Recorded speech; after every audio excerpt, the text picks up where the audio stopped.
like one of the Xhosa consultant. It's a Xhosa American dude, right? There's no way that it's an actual Xhosa person. They didn't. Someone who knows is Xhosa. There's no way.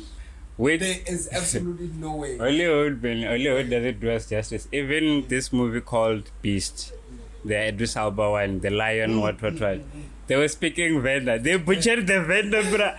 Kaila, Rico Iba. Like, what are you doing, guys? Come on. At least let them try. They must try at least. They must try. Yeah. But yeah, the person who I felt actually pulled through, bruh. Yeah. Lupita Nyong'o. Lupita. Even though, the Xhosa in itself was entirely broken. I feel there was something, right? There was some words in some places where it felt natural. It felt like she had actually lived among some Xhosa people and picked up some subtle things. It's not something that because there was just that thing, right? She tried, but they must at least I feel like they must bring it home to the people that deserve. But who's going to watch it? Check. Angry. Let's say, for instance, they can have Lupita Nyong'o, but those people that I know they are A-list stars that they can put in that space. They were, because you remember, for instance, Peltusi, she's very Hollywood. That's right, Peltus. Yeah, but the thing is, Aniti John Kani and his father were there, and his son. Yeah. But they died, and then. It was like in the beginning. Right? Yeah, Don't get mad. Yo. But the thing is now, it's like, bruh, because there's a lady. I know there's a South African lady there who's part of that council, but she doesn't have a lot of speaking time. She just actually didn't even hear. She's the one that presides over the ceremonies. Yeah. But she doesn't have a lot of. I didn't even hear her speak in the last one. I don't know if maybe I missed that part, but she had just very little. The actor. Yeah. I think she was there. She did. There was a part where she said something. I think she said she had a part 10 seconds. She had a part. But there's no one who actually has a South African person, like a Xhosa person, who actually has some proper lines there. Yeah. And they butchered it so heavy. Unfortunately, by the way, really, what I'm Antonio MS at which man not there. I'm with xolela X-Man. What's going on, bro? We've been in here. What's going on, man? I'm all good, my brother. You're good. Yeah, we are out here talking about movies. We're talking about Black Panther. By the way, what do you think about Black Panther? I would forever. I would give it a 4 out of 10. It's not entirely terrible. Okay. It's not very rewatchable. It was a departure from what it was, and it makes sense because he passed on, and it made the Black Panther. They had to change the script. Probably the script, everything, the way they were structured, because when they started, they had a story. And they rushed. And you see now, spoilers, spoilers. You've watched it, it's out. No more spoilers. And the thing is, if you see with his son, they're trying to put him. Oh yeah. I saw. Carry on the storyline. But now what I was thinking was that, how would they accelerate his age in order to get him to Black Panther age? Because it doesn't look like... It's easy. It doesn't look like... 10 years later. That girl, the one was the Black Panther, I don't know her name, but her. Yeah. Shuri. Shuri. Yeah, we know you. Yeah, Princess Shuri. Yeah. So, it doesn't look like she wants Black Panther because Baku was challenging. He put up challenges like, I'm trying to be king. And I think he's gonna take it. And for me, in the movie, he showed the greatest character development. I actually grew to like his character, even though in the first movie it was just sarcastic. But in this one, I actually felt him coming as a leader because when Wakanda was in trouble, He stepped out. Yeah, and the thing is, it's not that he even we don't know what he went to call out the people, but he went to Shuri and he was like, yo, the people are saying that they want to seek refuge in my land. What are you thinking? What do you want to say? And she did not step up as a leader. Now I feel like that point. Even with the script, they could have done something better, man. I mean, 100%. I feel like that water guy, they should have introduced him probably at the end. I feel like, and probably they have internal issues since probably something happened. Anger, we know, Varman, the Wakanda died, Killmonger died. I mean, it's an easy way to invade the palace. Innocent, probably a nearby village, like, yeah, I mean, why can't we invade? Probably they have that, whole thing, people fighting, trying to invade, and then that's when they can reach the water guy. Because, I went and I watched Avatar, The Way of the Water. But I was watching Avatar, I felt like Black Panther can just, out of, what's going on? Because, I mean, like, I had read the allegedly, Black Panther chopped the storyline from Avatar, The Way of the Water. But they had no choice, man. It's James Cameron. And the thing is, there was another movie about water. What was that thing? It actually won. I think it won Best Picture. It's Guillermo del Toro, I think. It's a movie about that alien creature who the scientist woman fell in love with in like the 1960s, The Shape of Water. The Shape of Water, The Shape of Water. Not aware. And I think it's becoming like a trend, nyana. Because there was even that horror movie, I think it was called Deep or something like that. Or The Beach or something like that.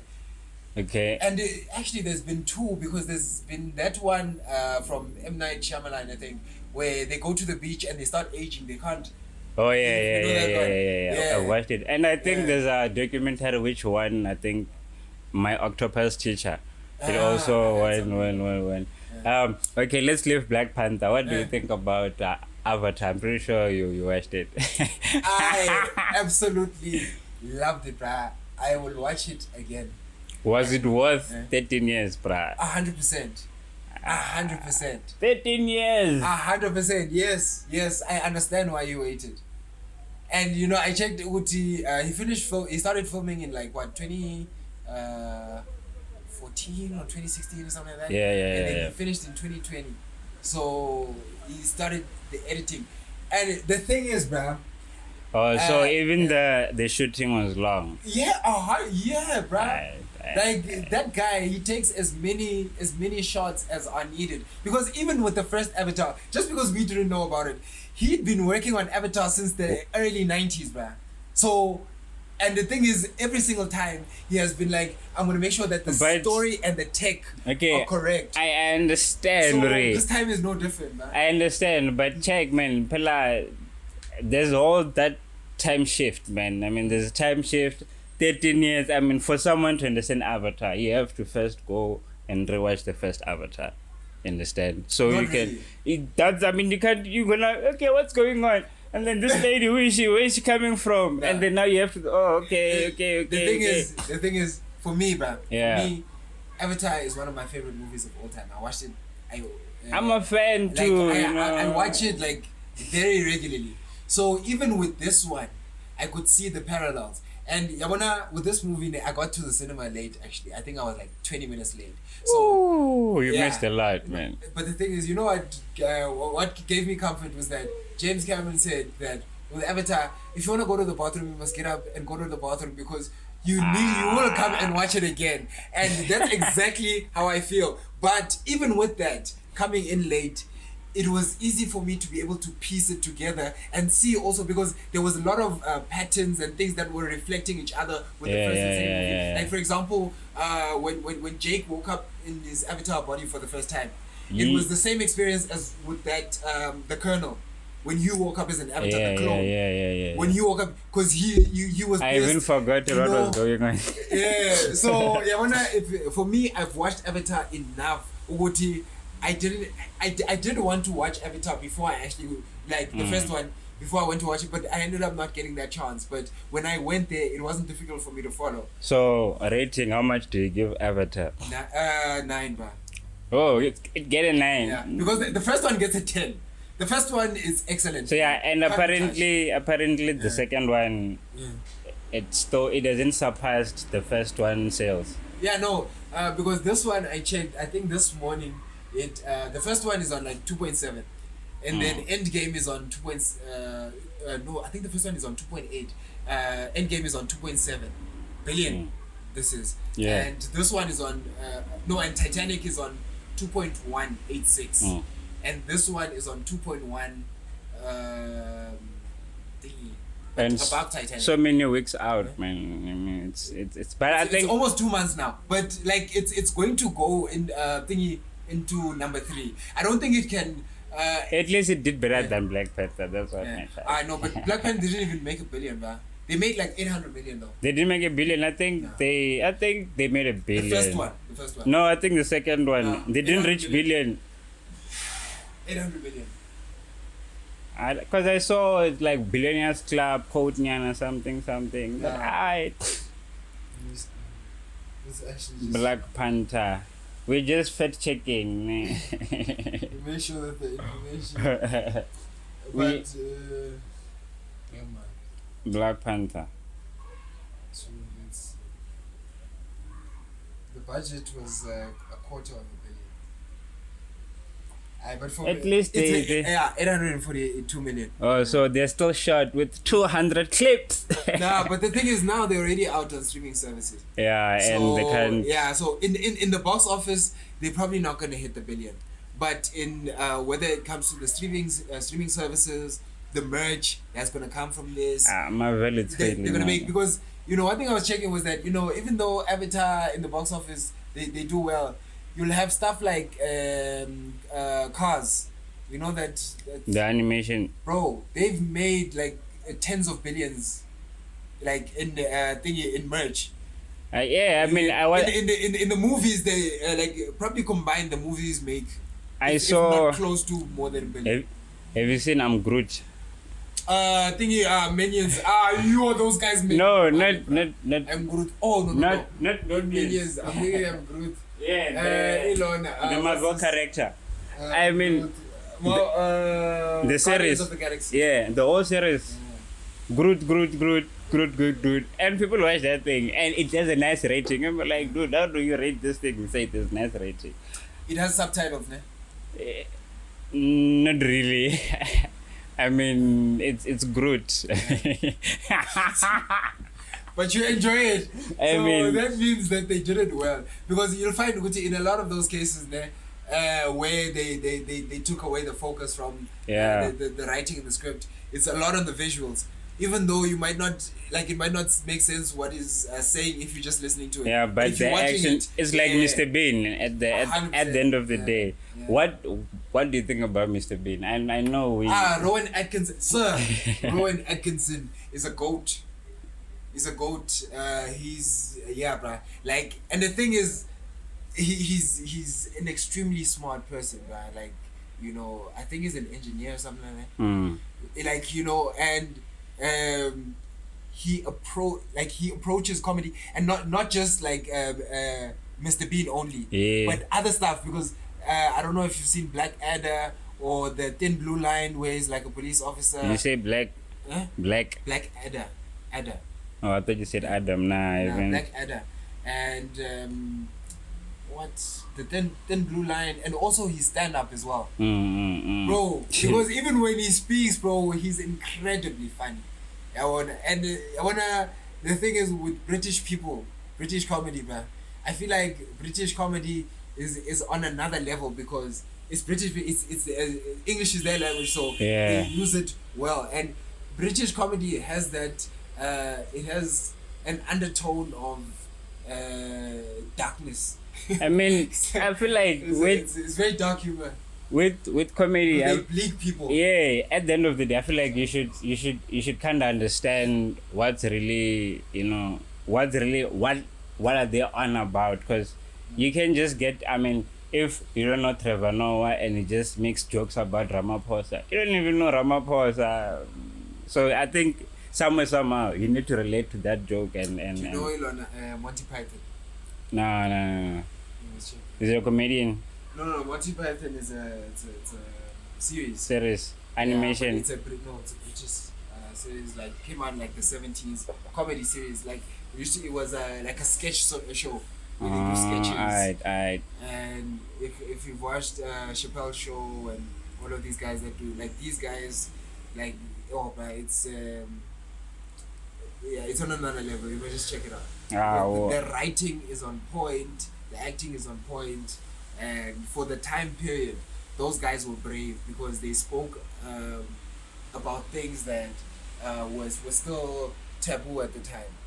You get like stuff like what racism, I'm sure, or no, like the thing is in Britain, the racism stopped being overt a long time ago. Yes, there's racism, but it was subtle, so it was normalized for black people, which is why like a lot of African leaders went to schools in Britain. So like in London, they kind of got used to, not used, but like, for black people, it wasn't it wasn't that much of a heaviness. It was common to see like James Baldwin speaking at Oxford, those types of things. And like for black leaders, if they wanted a voice at the time, like whether it's your earlier leaders, they'd go to like Britain and speak to the public there, and it was like a normalized thing. Like their voice would be amplified. Yeah. So I mean, like the Western world. I feel like we wouldn't really see. If it's not really populated with black people, we wouldn't really see if people are being racist, or it will be one of those incidents once in a while. But for instance, here in Zanzibar, like you see how we are congested. Like how we are congested. It's I would say most cities.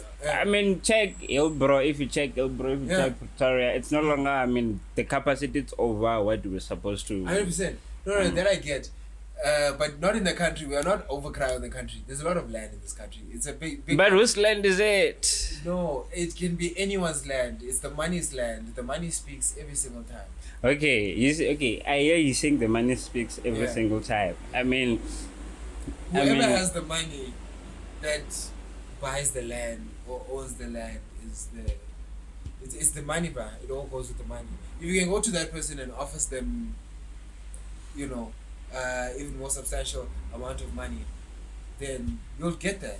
But why would someone like own such a big land and you find they're not really... They could have bought it, they could have inherited it. There's a lot of ways that things can come about. But what are you going to do? That comes with ownership of everything, bruh. Yes, there are people who are born with other things, but unless if you feel like you want to go and kill everyone who has inherited something, then you can be my guest. But in this world, it's like it doesn't matter if you started with land and a car and money, and I started with this. Yes, I can feel and I didn't have any inheritance. Yes, I can feel sorry for myself, but like at the end of the day, it shouldn't be a thing of now I should take this from you. You get, because even if I get it, this like unless you for me I believe unless you can earn something, then you won't be able to keep it. But since we know there's a gap of that, why couldn't that someone reach out to the people? Why not? No, okay, but like they don't have to, bruh. If they're a good person, they're gonna do something like that. But we shouldn't feel entitled. But listen, bruh. Listen. For example, for me, I want to build something for my kids and my descendants. Generational wealth. Generational wealth, right? I do not want people. The reason why I'm working so hard is so that my kids and my grandkids do not have to owe anyone or feel like they owe anyone. They owe 100%. So now, that entitlement, now, why do these guys have so much of land? Like now we need to, I don't want that for my kids. Okay, check, I understand that. So now I was rethinking these whole things, understand? So, for instance, let's say Mapungo boy, right? So, someone came, parts were like most gold we know it was found in the graveyards, right? Someone came and like dug someone's grave. Yeah. they took that, whatever they're taking, and I mean, and we know for sure there are people who are descendants from there. And listen, they did what they did with, I don't know how things went, but I mean, the fact that they came and dug someone who was resting in peace, I mean, why? I mean, if we check, most lands were taken just like that. They didn't care. And their graves. If right now say I'm going to Europe, I want to dig some graves, do you think they'll be happy? No. It's not about that, man. But that's what happened. No. Dog, there has always been invasions. Even we've invaded Europe. And no, when we were teaching them how to bath. Come on, bro. We were teaching them scholars. We were good. We did not fuck up anything. Which is why they came to bite us in the ass. No. The problem is that African people, you are too good. No. We are nice people. We must stop. We are nice I don't know That's if the this problem. is PG-13, but we must stop giving ourselves head, bro. Like, at the end of the day, bro, we must accept what like Nati we used to invade, Nati we used to conquer, Nati we used to kill. You get? And yes, this has happened 500 years ago. It's not 500 years ago. Some of them it's like not less than 100 years ago. 100%. There are wars going on right now even, which means that, bruh, there's always war. There's always been war throughout history. That I understand, right? So now the problem is that they can't acknowledge it. Okay, we fucked up. Who's they, bruh? I mean, okay, if we go to University of Pretoria, we check whoever brought those things, we can find the names of whoever was there with them. Who? So them. Wait, like the guys who came 500 years ago? No, the guys who took the stuff from Mapungo with the rhino horns, the what?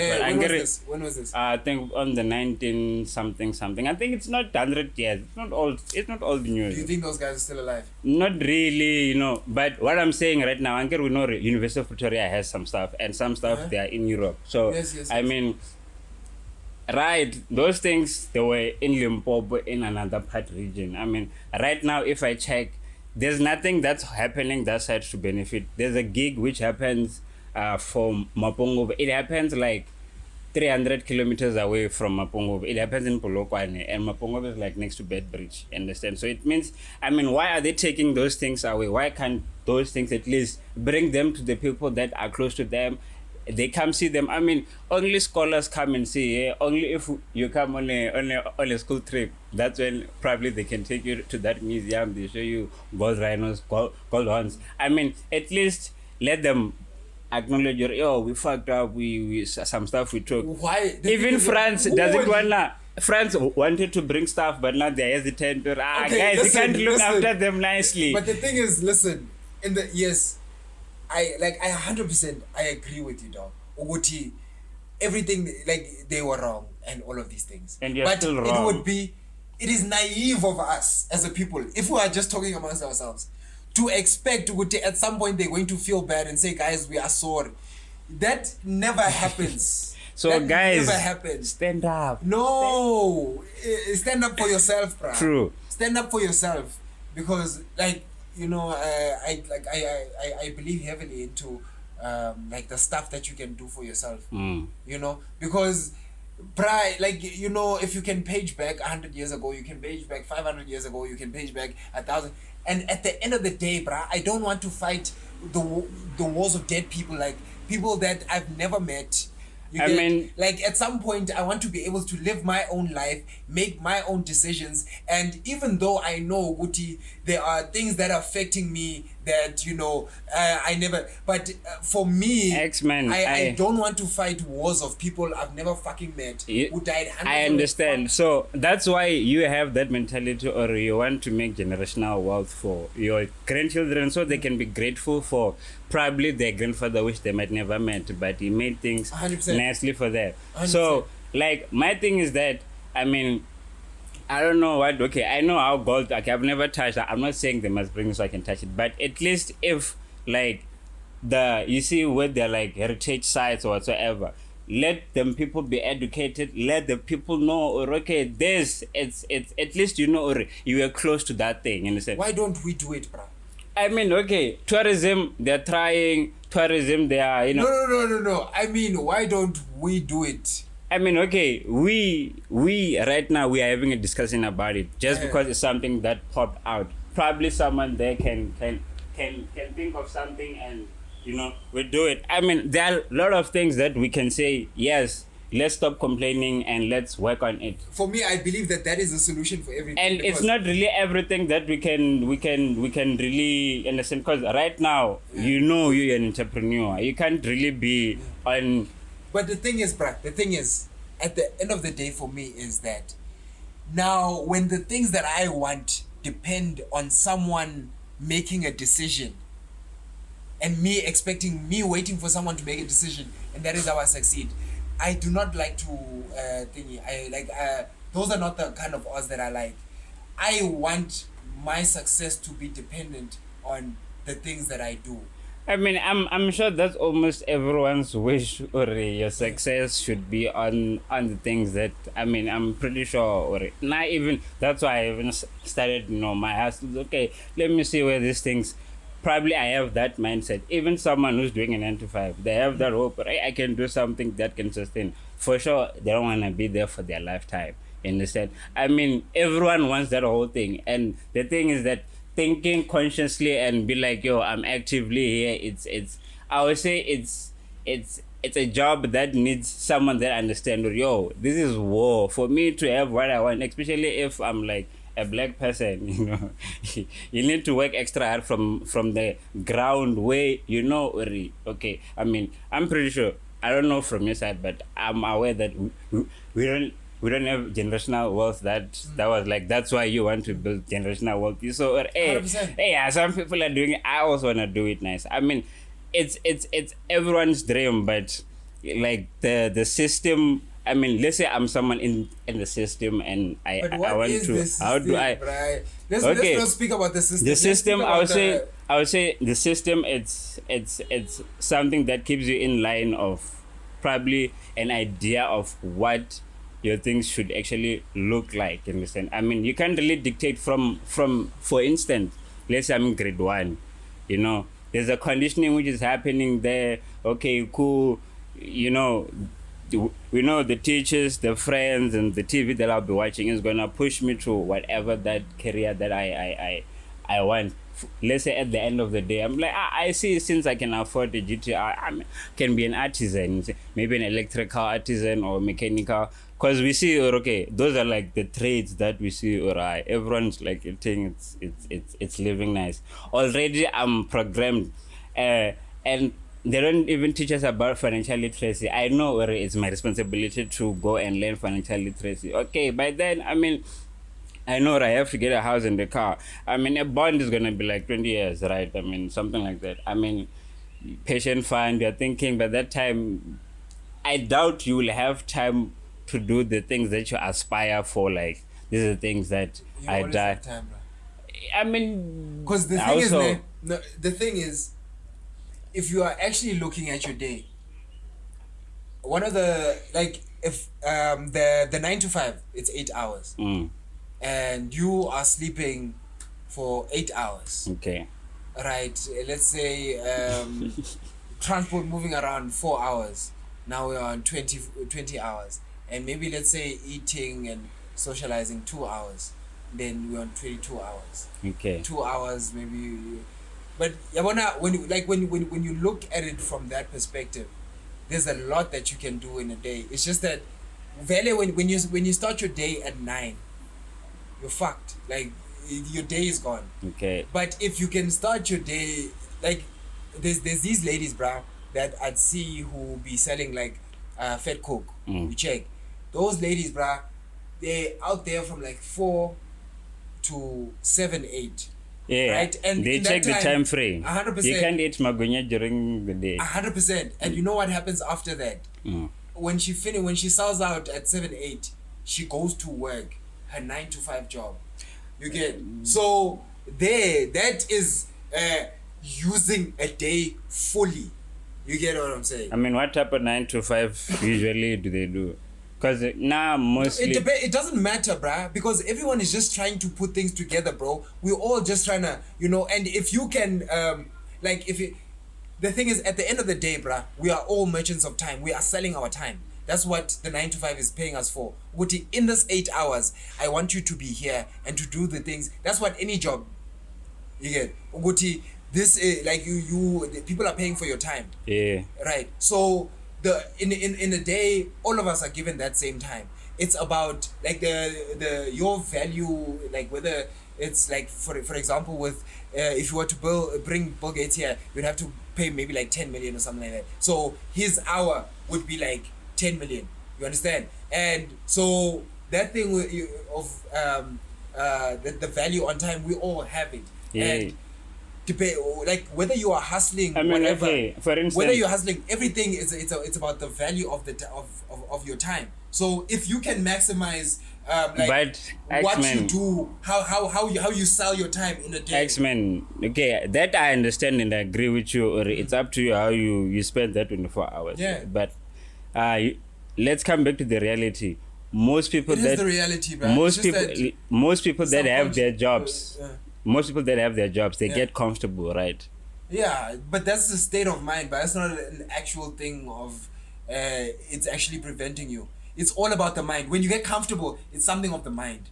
So, yes, true, Pella. I mean, if you check with the school system, they didn't really, teach you to really, make money. They really made you, to work for them because that's how they target, this is an A student, this is a B student, you're an F student. That's how they get to see their materials.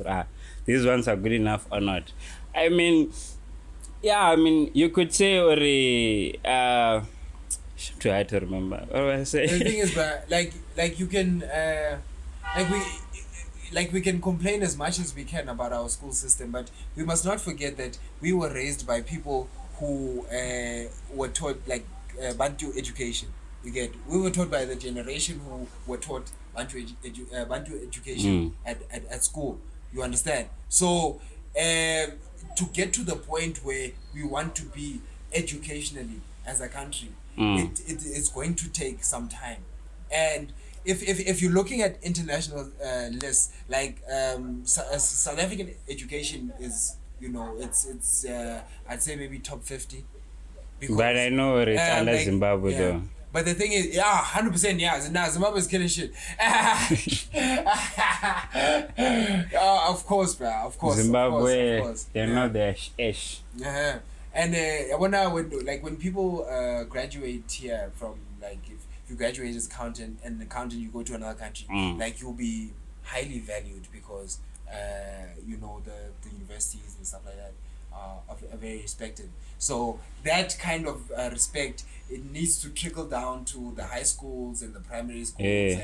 And the reason why I think universities are doing well is because they charge. And the government at this point is not willing to fund something like that. And in a lot of cases where you have something run by private enterprises, is that if there's enough of them, like, it will create a market that has, you mean enough of them, private, okay. Enough institutions that it will be able to bring quality and also competitive pricing. But if there's few of them, then they can pull up together and do some deals. Like now, sometimes the school system, I just don't. But the thing is, Bram. Did you have a lab in your school? Where you went in your high school? Did you? Yeah, we had a lab. It was a. There was no such. A science lab. Yeah. Did you have a science lab? Yeah. Yeah, but it wasn't like fully stocked out. Like it was my school was still starting out at the time. It was new. Yeah. Hey. Do you know what I mean? Is it not bad around there? Yeah. Oh, so you had science lab. Most was it Were you paying at the school or was it a private? Alright. Yeah, nah, it was a private school, bro. Alright. Hey, my parents, they took out loans to pay for that school. Alright. So, the thing is, with a lot of people, man, they end up in jobs that they don't like, or end up doing jobs that they don't like, but it's usually for a good reason. Also, they'd have a kid, bro, and the money that I'm making here, even though I don't fully enjoy it, because for me that's So a kid gets to be a trap, or what do you mean? No, they do everything they can. Like, the reason why it's they are investing in that kid's future. So yeah, I'm saying, the moment you have kids, things start to. Yeah, it's different. The priorities are different. So therefore, everything you no longer value your own ambitions as and goals over everyone else. Now when you have the kid, it's like, okay, I want to make sure that I put this person in a good position to live a good life. And with our parents, what they saw, what was around them was lawyers and doctors who were making money. So they're like, okay, my kid needs to be a lawyer or a doctor in order for them, which is why they did it in the ways that they did it. I mean, however, it didn't come with malice behind it. Like, there's not a lot of parents who push their kids to do low end jobs or something like that. It's always, yes, that we feel pressured to be an accountant or a lawyer, or so all of these things. And I mean, when you're in your matric, or prior, when you're growing up, you got matric, and what was that thing that you say, oh, I wanna study? Let's say primary level, I don't know if you changed or you still had the same thing in your head. And then high school, when you got to matric, first year, what was that thing that you wanted to study? Was it the same throughout? For me, I never wanted to study anything. I wanted to make money. I wanted to be successful. You wanted to study money. Yeah, because since for as long as I can remember, I've always had an urge to be in business. Yeah. So when I got to matric, it was even with applying. I just applied. So I was like, okay, what did you apply for? If I'm going to do this, I need to apply for something that's going to give me the most money. Yeah. And at the time, it was actual science. Okay. So I chose that. And actual science. And then I chose that, and then I went to do that, and yeah, I dropped out. You must finish what you started. No, but the thing is, it was with the wrong intention. You get, for me now, I'm doing another degree now. I'm doing what is that? Maths and statistics. Oh, and yeah. The reason why is because in high school, I liked the subjects, Okay. So therefore, I'm going with the things that I felt was strengths or provided a challenge, and I want to be able to use these things into whatever venture I go to, whatever I go. Okay. Yet I want to be able to package those skills and use those skills mainly for the ventures that I want to do as an entrepreneur. And I believe that that is possible with any qualification or any degree. You get that knowledge, it has value. You get true. You can package that thing and sell it and create something. So now I'm not going I'm not going to school with the perspective of at the end of this I will be this. No, I mean, it's what now it means more, because now it's these skills or this type of knowledge is going to enable me it's going to enable me to do this better, because I know now I'm an entrepreneur. So the skills that I take, the things that I learn, they teach me to be a better entrepreneur. I mean, so okay, I wouldn't say. I think mostly, like you said, Dore, you when you're going to it, you didn't want that thing, or I want to be this. Probably you wanted to acquire the skill, right? No, that's what I'm saying. Is my perspective now. Yeah, or you just want to acquire this skill, not to I want. Prior, we know or most people that are probably going for those jobs, they're like, hey, I want to be an engineer. I want to be like. I mean, we understand that there's nothing wrong with being an engineer or whatever. Prior, for someone who tried to like want to tap into, it's like, hey, this guy is there's this outer thinking. Why do you think it's necessary prior for someone, or they shouldn't really be like, yo man, I want to be this and that's it? Why do you think it's necessary for them to acquire it as a skill and like, prior use it on other things if they can? Or because like the landscape of employment, it has already changed. Like if you're looking at in the last 20 years, most of the jobs that exist now, they didn't exist back then. True. Like now we have so work is different now. Like if you're looking, there's a term, it's called the gig economy. It's kind of like what Uber does. Okay. And that's kind of what stuff like Fiverr. You see Fiverr. Fiverr for me is the future. Where you order stuff, 100%. Like you just order, so you render a service. So therefore, if you have that skill, put that I have this skill, and therefore people will pay you for that skill. True. Because you saw after COVID, people will realize that we don't need as many people. So for me, even for myself, like it makes more sense to be able to hire someone to do something, like pay and them just outsource. Outsource it, because it makes more sense for the business. You are able to cut down a lot of fixed costs and you can build a business ground up. And for me, I don't think that people are going to necessarily immediately jump into the gig economy, but you can pair it together while you are working at that 9 to 5. With most 9 to 5s now, you'll find that you are actually busy for like an hour or two. The rest of the time, bro, you are looking busy. Like sometimes it's not even. I mean, especially if you're looking. I would say I worked in retail, but like when they say you're working, but like if I'm going in by probably 7 and I'm coming out probably by 6 because it was a mall. Most closed late. I mean, it's that. My lunch, my free time, it's lunch, and when I get home, and by that way, probably I would say I'm a young hustler. I'm trying to get some cash. I mean, for me, that was exhausting, man. Like I couldn't like do the whole day, because what I've noticed about me, whatever I do, I pour myself out to it. I do it the best. Like, hey, this is the best job like I could ever have. Or that's how I see or I work. I'm like, nah, man. Like, I come back on my 6, 7.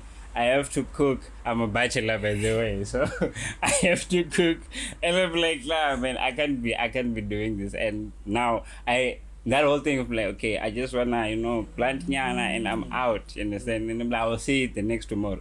Like, how long did you last in retail? I did I started 2017, 2018, 2019, 20. No, I think no. Okay, I started 2018, 2019. 2020, I was resigning in 2020, like January 2020. I'm like, where is it? Amare in Tayambo, in Ackermans. I was working in Ackermans. Yeah, I was doing retail stills there, what's the most interesting experience you had there? It was this, bruh. Like, I have this thing, bruh. Like, it was, it taught me this thing, bruh. Bring village to life. Like, that's where I felt like it was a calling for me to go there, so I could actually learn what value it's. And when you say you're selling, what's that? Like you said, I must acquire skills. So when I was there, it was like up. And the thing is, you know what? I feel like one of the most important skills to learn as a person is to sell. Is to sell, bruh. It's sell, so guys. important. You must because it sell. comes with everything. Even if you want a job, in the interview you have to sell yourself. Everything. Like sales is one of the most integral. It's the most selling job you could ever find. Because it's how we interact with other people. Even if you are not selling yourself, right? Like, I can sell you on something by saying, yo, bruh, hey, bruh, have you ever gone, like, paintballing? It's so much fun. Now, what am I trying to do? I'm trying to sell it to you. And it's not coming from, ill intention, because you know sales, it has that negative connotation. Sales is just, you know, dark. True. Because sales people will come with those tactics, but it's not about that. It's just about an understanding of how we interact as humans. True. Because if anything, sales is about that, because You must sell. selling is how we Well. barter. You know, it's how we barter. And as humans, how we live is, you know, there's like one of the best quotes I read was with Steve Jobs. He was saying, you know, he doesn't make a lot of the clothes that he wears. Okay. He doesn't make any of the food that he he eats. He doesn't, you know, make any of these things. So he wants to make sure that the one thing that he can provide humanity, he gives it 100%. True, he devotes his time and everything, doesn't care. That's why I was wearing same clothes throughout. 100%, right? It's very nice, because it takes it from your mind, which because those guys, you think don't less. have to make that. You don't have to make that decision. What do I wear? Now your brain is thinking bro. about useless things. Man. We must make money. And 100%. And the thing is, you know, there are people who, you know, it could be, they could be building something, it could be part of their brand, whatever, you know. So there, it's about how much it matters to you, because there could be people who are making money by, you know, what they're dressing and how they could be part of the hustle. But for the kind of entrepreneur that he was, and also the kind of entrepreneur that like Jack Dorsey, the Twitter guy, and Mark Zuckerberg, like these guys, but Elon Musk, it's not really about the money. You know, these guys are building something. They are actually solving a problem. One thing, like with providing value, you are solving a problem. And it's one question I wanted to ask you, since you say you're an entrepreneur. Which problems do you want to solve for us? We have load shedding. Maybe this guy can solve load shedding. No, someone else. Trust me. There are many people who are working on that. My solution is the one that I want to solve. I want to make it first of all, easy for people to be able to access platforms where they can buy from local foods.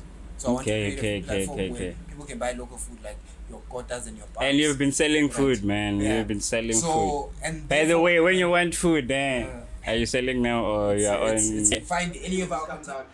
Red Box is going to be up and running. You can find any of our containers or any of our guys on the bikes out there. It's Red Box coming soon. Red Box. I'll also get the bike. You must give me tips, man. So that's the second part, actually, is that I want to make it easy for people to be able to sell food. Like, you can make food in your own kitchen. And you sell it. And you sell it, so people are going to be able to come and pick it up. And you get, and also to make a hustle by selling the food, you get. Or delivering the food. You can choose wherever way you wanna. And you can even do both, because when I started, when I started there, it was initially about the delivery. I wanted to buy delivery. I wanted a spot. Remember, bro, I just clapped a very mean joint, and I promised myself a spot. And I just it was around the time after I moved to Pretoria. This was 2016. Yeah.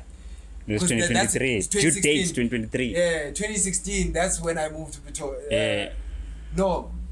That's when I moved to Pretoria, first year at tax. So I went to tax. It was the first time I actually started chowing spots, because for me, I grew up in Durban, so I was a bunny chow person.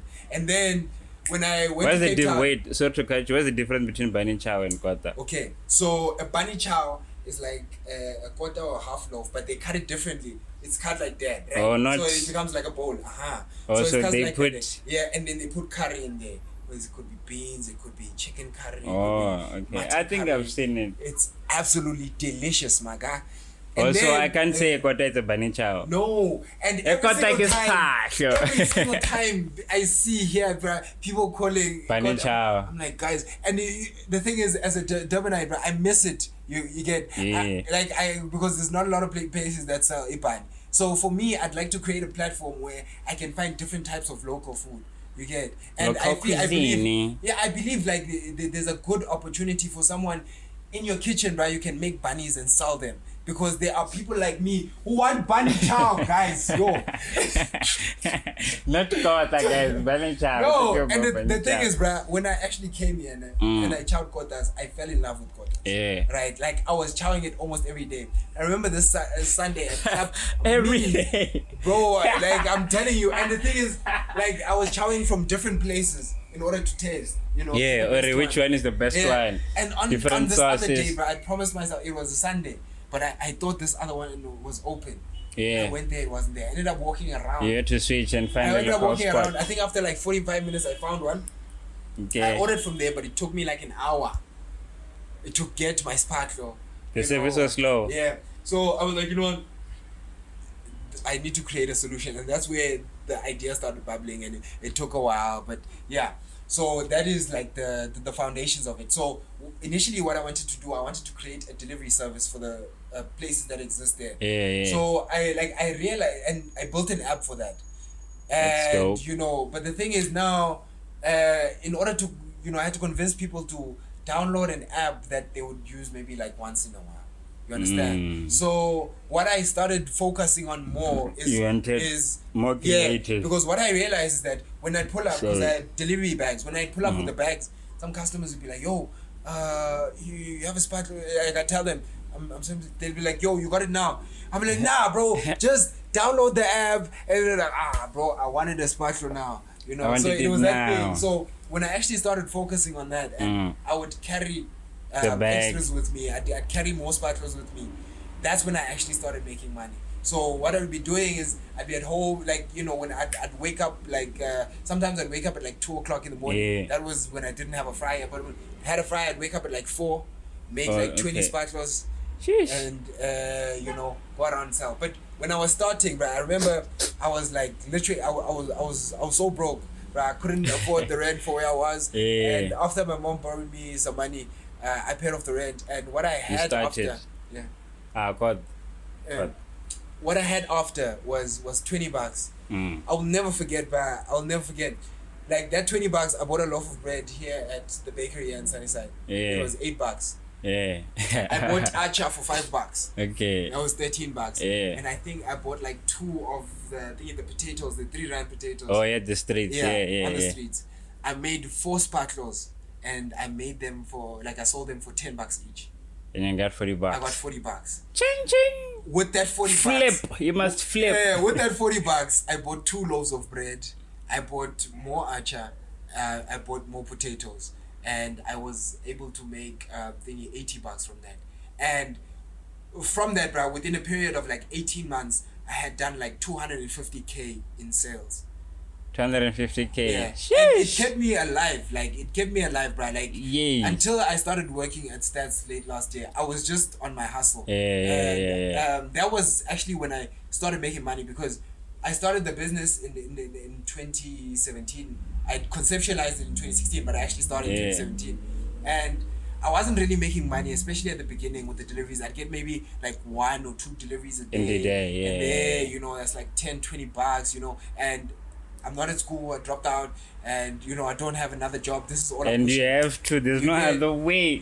So a lot of the time, I'd borrow, it'd just be that thing. But when I actually started Redbox and started selling, like direct selling, that's when I actually started, you know. You see, this is how I fucking make money. I was able, like, to, you know, and like it got to a point where, because with people, especially when you're selling, if you are consistent, you can build trust. It got to a point where, like, if I'm leaving with 24 spatulas, I know already 15 are sold out. Because, and these other ones are the ones. Yeah, because it's on this Tuesday, so one man is working. So the people who used to buy from me were people who were working on Makarachi, like car guards and stuff like that. You are building a clientele, a network. 100%. And they knew, Guti, at 7 o'clock, this guy is here. He's gonna pull up with some delicious spatulas every single time. Every day. Yeah. So I couldn't fuck with the quality. And if there was ever a day when I went to the bakery and there wasn't fresh bread, I used to just feel so shitty that when I'm. It's not gonna be the one. You know, and you know, so like that, like it's so important. You get. But I realized at that point, Brawuti, how much consistency can help, because. It got to a point where it was more the money. Like I got to know the people that I was actually selling it and to. you understand what I'm giving these Build people relationships. yeah, You're giving them value. It's so like at that point probably where you know that I know we all go through that money of borrowing money when things ain't really you know that when you like for you how was that phase for probably for someone out there was prior like you know they're on the grind you know they feel like I'm not seeing anything because now I'm studying something and now it's like I'm going steps back and I'm borrowing money like 100%. What we need to do, bruh, is that we need to collaborate. Yeah. Especially as entrepreneurs. For me, one of the crutches that I felt from the very beginning is I was building a tech company, and when I'm going to all of these guys like Department of like you know Small Business NYDA, like they don't understand you know. They're not equipped to for them it is more about what traditional businesses are doing. True. You must come with a business plan. And the thing is I got to a point where I understood why they'd want something like that, you know, because as an entrepreneur I feel like the business plan I like it's a two-way. It's necessary but not at the beginning. You need to start. You need to sell. You need to start. You need to start. So the most important thing to start so that when you are building that business plan and you are making those projections, it's based on something. Because it's very easy to make extravagant, you know, projections when you are sitting and you haven't actually seen what the market is like. Because what we think is going to happen with people, everyone's gonna love us. Yeah, be like, come. No, and you find we've been waiting for you. And worst part, when you maybe people want something else. Yeah. So you have to adapt and understand, or okay, it's like because usually you would think, or okay, I'm starting something. My family will support me, and when you go there, I'm like, my guy. Like they would you find they rather go to someone because they trust their service and whatsoever, so they would want to go someone to rent. So for you, I mean, when you're starting, people close by shouldn't really be people. You can use them as your potential clients, but don't put them in mind because they might disappoint you. Understand? But it shouldn't be like that. Yeah. Like that is not something that we must foster amongst ourselves. Is that we need to get the support. And for me, when I speak to my mother now, she tells me that you know because they paid a lot for me to go and get into university. School, yeah, for sure. Know? And so she's on the point of like, you know what, if you had known that you actually want to run a business, then we could have redirected those funds. You understand? But now I have an understanding, Muti. You know, I had to go through the things that I went to. But like, I understand what she is saying. But for me, at that point, like when I would like, I didn't know, Wuti. No man, I actually business was a thing. You had to unfold because I had to go you through learn as. But do you think it's that easy to tell parents? Maybe these days, but do you think it's that easy to tell parents where? We need to be we need to be those parents that are easy to understand, bro. You understand? Like we shouldn't do the things that our parents didn't really. But it's like with what I was saying before. Like with the parents, it doesn't come from like a place of wanting to do you harm. For them, they see it as success. The best interest even though they might be how they're gonna look, but they actually believe that it is the best for you based on that. You understand? So, Nati, as parents, we're gonna have that. We won't get to that point. They were right. 100%. And you know that point, bruh. You know, there's this phrase that I've heard, is that if you are still pissed about something, whether your parents did. If you are still pissed about it, then you haven't grown enough. That's true. I mean, that's things in the past. Why are you holding things in for the yesterday? Because you know, hey, bruh, the thing is, you know, with life being very short, and, you know, even if you are pissed at them, like, you know, consuming that poison and expecting them to feel it, it doesn't, you know, and it's even biblical, bruh, especially Wuti. You are supposed to honor your parents. You must honor your parents. For me, I don't understand people who don't have good relationship with their parents.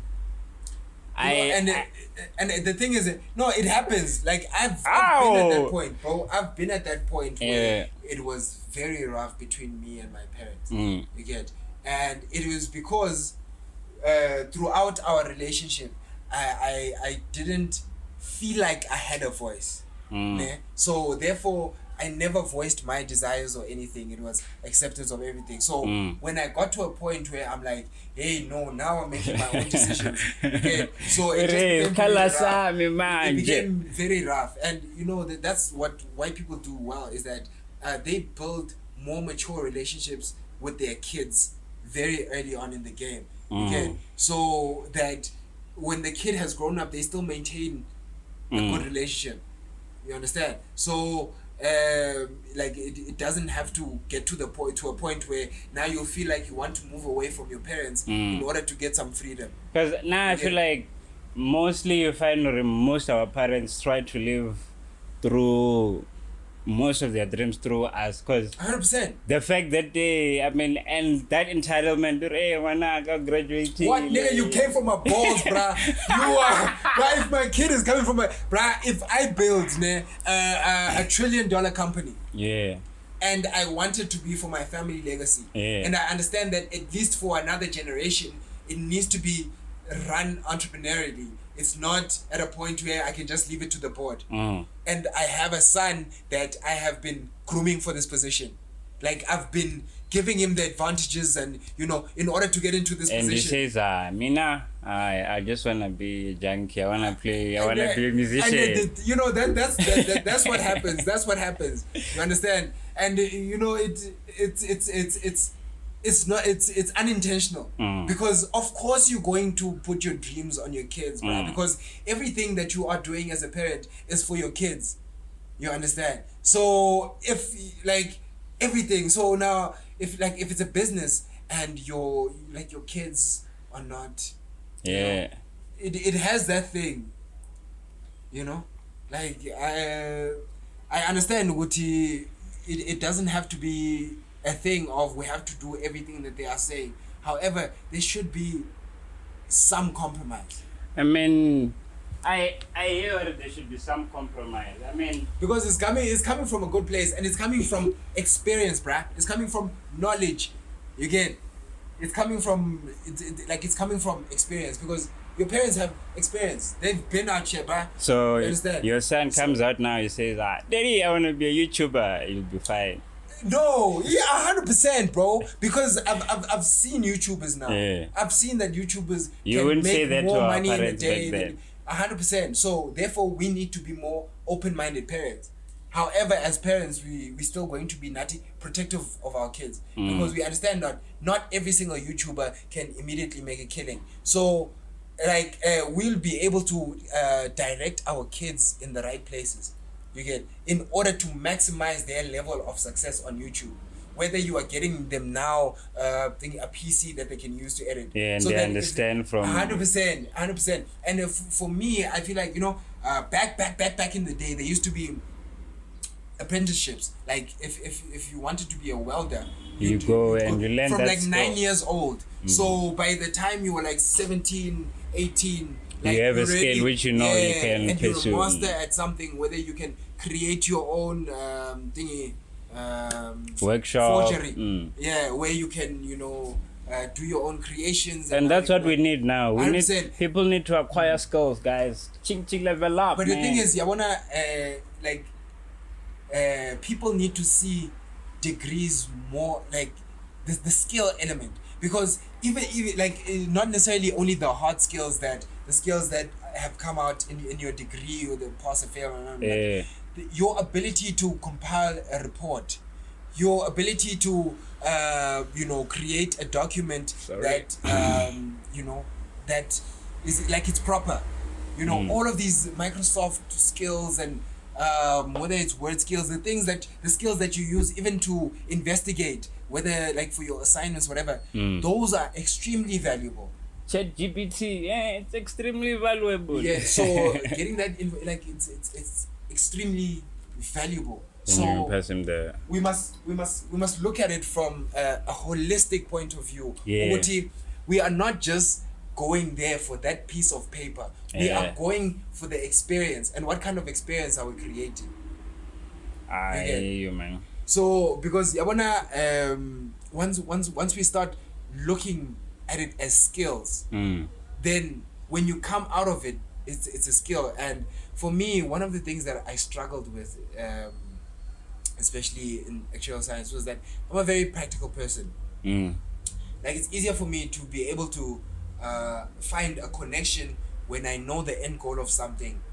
Yeah. For like I couldn't tell you properly today what an actuary does, but I know it's in insurance, but I didn't get the experience of actually knowing how that is used practically. Is it under risk management? Yeah, it's in finance. So like actually spending a day with an actuary, you get. So that was the missing link. That was the missing link, and not that it would have made me an actuary. It would have helped me to fail faster, not do it. Not even it can inspire someone who wants to do it. But the thing is, for me, I'm like you could have known by then, this is not for me, and right then it's either it's gonna inspire you or it's gonna take you. You're gonna make the decision quickly before a lot of more time is wasted. Same thing which was happening while I was studying electrical engineering, light current, communication, electronics. So in our class, I'm asking people, guys, what do you wanna do when you're done with this course? They don't know. They just know they have a light current, electrical engineering. I mean, guys, you must know. I mean, I'm trying to, like, DSTV. These are the people that you should be talking about the ESCOM. These are the people that have been studying electricity. And, it's light current. That light bulb needs to be coming on right now. Excuse me. It's a different, it's light current. It's not heavy. It's a different one. It's this circuit, what. But the thing is, bruh, any skill that you have, any knowledge that you have can work can on be something. used and can be leveraged. Because one of the things that I'm doing now is that like at stats, like I'm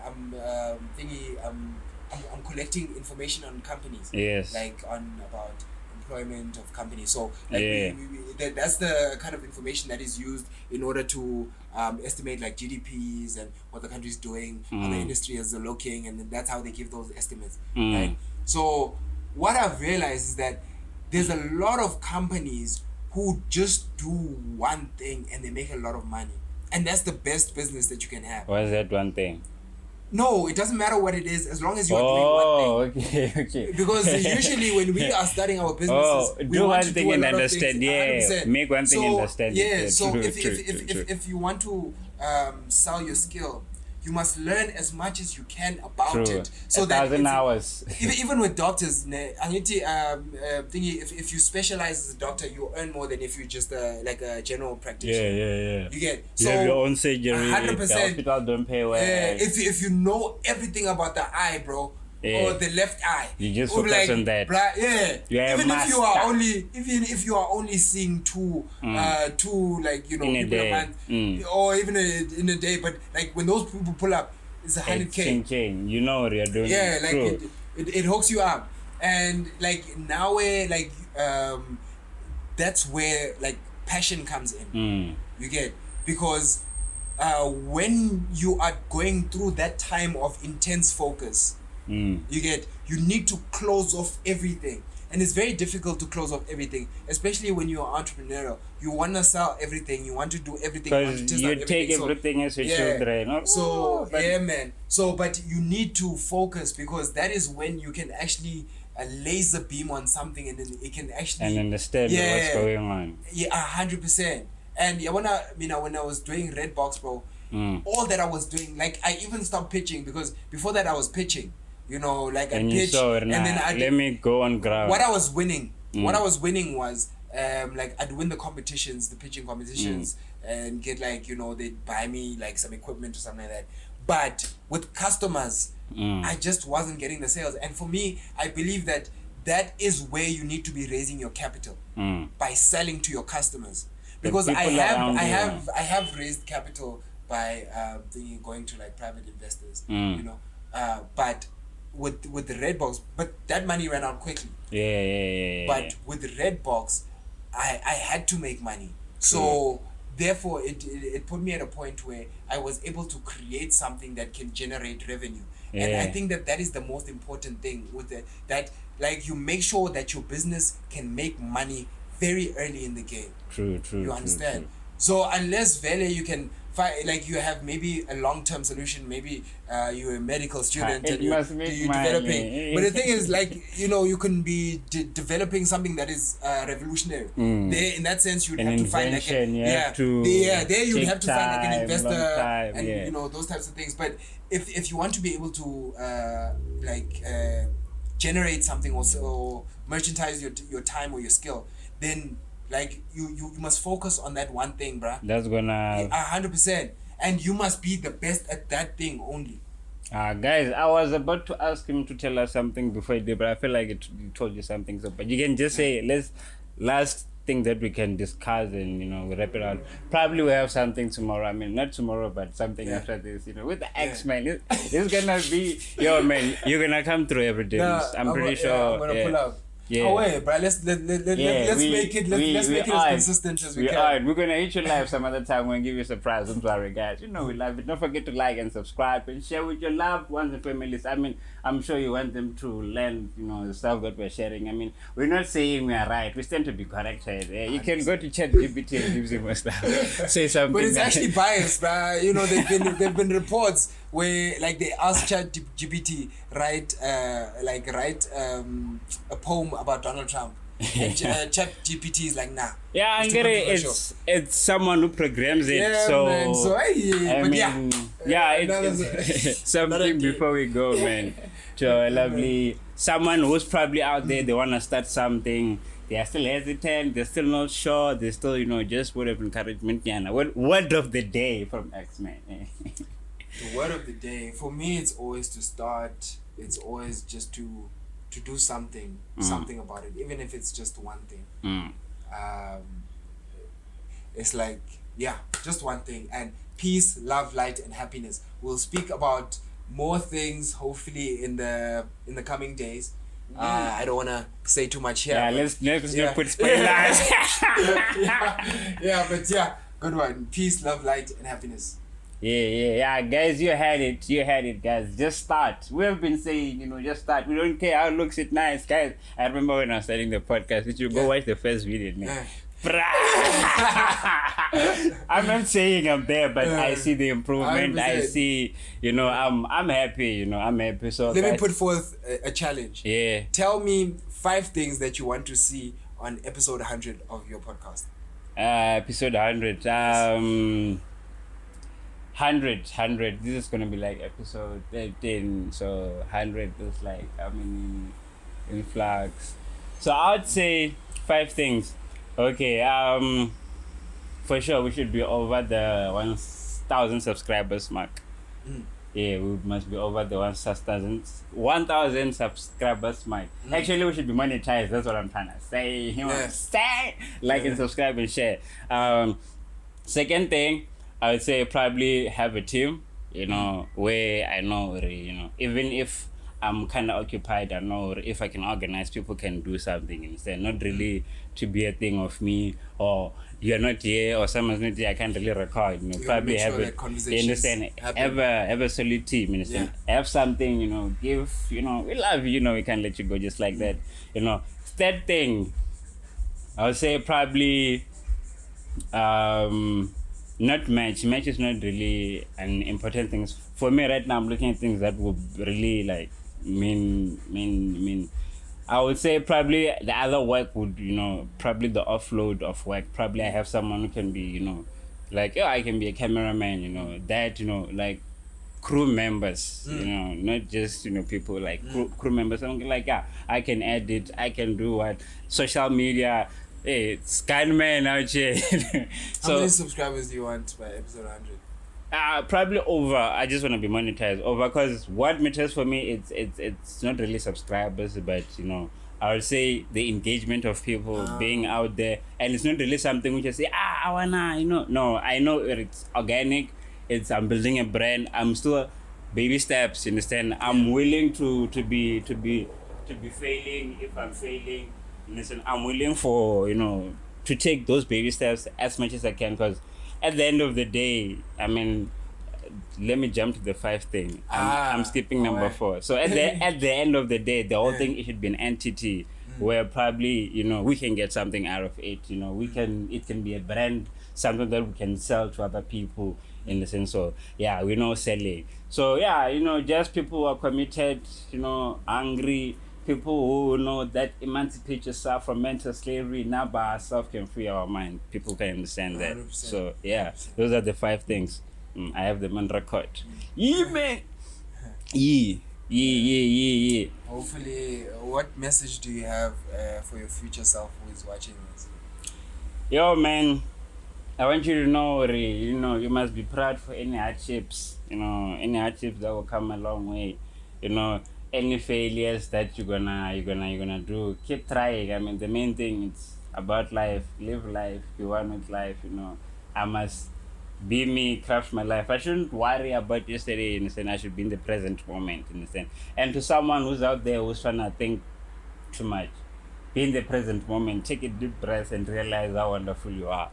I mean, that's, and I mean, keep one step at a time. At the end of the day, when I look back, the dots will connect, and that's one thing that I've known. So what's that one thing, in 5 years time, or, you would tell yourself, your future self, what's that thing you can say to your future self when you're looking back? If I'm looking back from 5 years from now and I'm speaking to myself now, or the future, I'm speaking to the same question you asked me. I don't. So what I would say for what I would say to myself